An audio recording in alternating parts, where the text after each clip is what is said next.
विकारी शब्द का इसको पार्ट देखा तो हम लोग इसका परिभाषा बना सकते हैं कि क्रिया के लिए कि क्रिया वह विकारी शब्द है जिससे किसी काम के होने या करने का बोध होता है।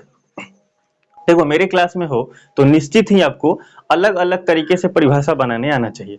ये नहीं कि एक परिभाषा हमने रट लिया कहीं से, वैसा नहीं। अभी देखो हम 3-4 परिभाषा तुमको बता रहे हैं।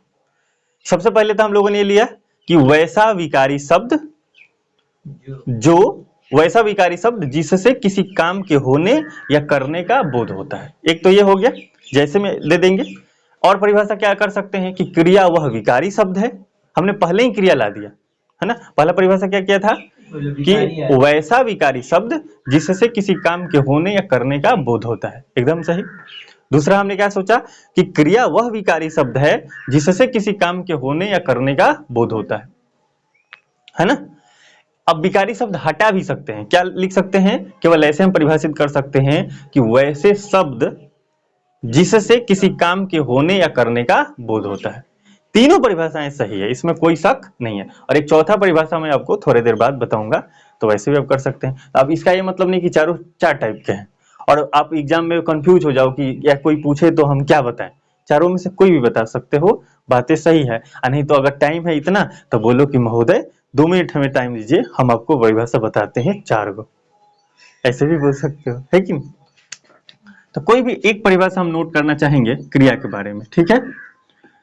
अगर आप नोट करना चाहो तो कर सकते हो। सबसे पहले इसका परिभाषा क्या लिखेंगे कि क्रिया वह विकारी शब्द है, क्रिया वह विकारी शब्द है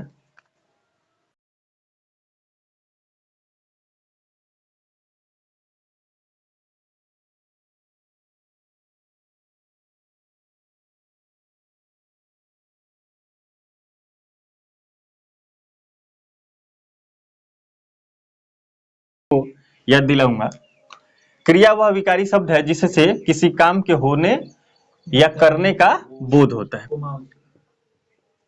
अब क्रिया पहले ही लिख चुके हैं इसलिए हम कोमा देकर क्रिया कहते हैं ऐसा नहीं लिखेंगे। जैसे में हम लिखेंगे यहां पर,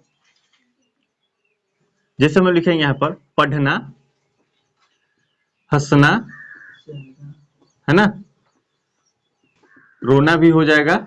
अच्छा सोना होगा कि नहीं, तो आज देखो, आज एकदम बात याद रखना। अगर कोई किसी ने कहा कि देखो सोना सोए रहता दिन भर कुछ काम नहीं करता, तब सीधा बोलो कि देखो सोना भी एक काम है। ऐसी बात नहीं है ना, क्योंकि सोना भी एक क्रिया है, तो क्रिया हो रही है मतलब काम तो कुछ ना कुछ तो ही रहा, सोना भी जरूरी है कि नहीं। और आर्टिकल 21 के अकॉर्डिंग सोने का अधिकार भी है ना, सुप्रीम कोर्ट ने अधिकार दिया, पता ना तुम्हें। अगर तुम्हें कोई सोने से डिस्टर्ब करता है तुम उस पर केस भी कर सकते हो। अब इसका मतलब ये नहीं कि तुम 8 घंटा सोए रहो, है ना। मम्मी उठाने गए तो कहो कि अब जरूर जाते हैं सुप्रीम कोर्ट। ऐसा नहीं करना है। तो क्रिया वह विकारी शब्द है जिससे किसी काम के होने करने का बोध होता है। जैसे में हम लिखेंगे पढ़ना, हंसना, रोना, सोना, खाना, पीना, ये सारे के सारे क्रिया होते हैं, ठीक है। वाक्यों में भी हम इसका प्रयोग कर सकते हैं। वाक्य में अगर हम प्रयोग करना चाहें तो देखिए कैसे कर सकते हैं। वाक्य में प्रयोग, क्रिया का हम क्या कर रहे हैं, वाक्य में प्रयोग कर रहे हैं। और एग्जाम्पल के तौर पे हम लिख रहे हैं, जैसे हम लिख रहे हैं कि राम पढ़ता है, ठीक है, राम पढ़ता है। तो ये जो आपको दिख रहा है पढ़ना, पढ़ता, ये क्या है, क्रिया है, ठीक है।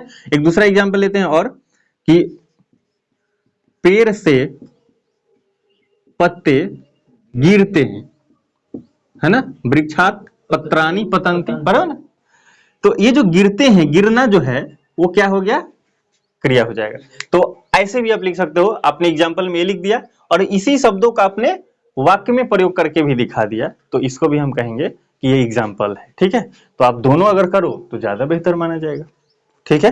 क्रिया से जुड़ी हुई कुछ इंपॉर्टेंट बातें अभी हम लोग चर्चा करेंगे, आप इतना नोट कर लो पहले।